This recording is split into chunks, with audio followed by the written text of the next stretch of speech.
வீடெல்லாம் பெருக்கிறார். ஒரு ஆம்பளை வந்து ஒரு தொடப்பத்தெல்லாம் எடுக்க கூடாது. இதுதான் அதெல்லாம் கொஞ்சம் ஏத்துக்கிற மாதிரி இல்லைங்க சார். அம்மா சொல்றதே கேட்டுக்கிறேன் சார். பாத்திரம் தேய்க்கிறதா, துணிமணி எல்லாம் காயப்படுறது, எதுவுமே எங்களுக்கு ஒண்ணு செஞ்சது கிடையாது.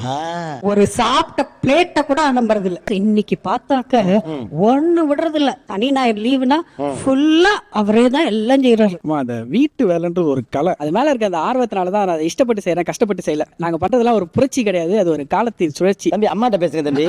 ஏதோ சஞ்சய் ராமசாமி கான்பரன்ஸ்ல பேசுற மாதிரி அது வந்து கஷ்டப்பட்டு உழைக்கிறதுக்கும் இஷ்டப்பட்டு உழைக்கிறதுக்கு லெவலுக்கு போகுது. உங்க அம்மாட்ட சொல்லுங்க, அவங்க செம்ம காண்டில் இருக்காங்க. ரெண்டு பேருமே ஒர்க்கிங்ன்றனால அவங்களோட வழி எனக்கு புரியுது. அவங்கள நான் அம்மாவா பாக்குறதுனாலதான் அந்த வேலையை நான் பாதி எடுத்து செய்யறேன் சார். இல்ல ராஜா மாதிரி வளர்ந்துட்டு ஒண்ணுமே ஒரு தொட்ட சொம்ப நகர்த்தாம அங்க போய் செய்யற போது அப்ப நமக்கு எவ்வளவு இதுவா இருக்கும். அம்மாவா நினைச்சு செய்யறேன்னு சொல்றீங்களா? அம்மாக்கு தான் நீங்க ஒண்ணுமே செஞ்சது இல்லையே.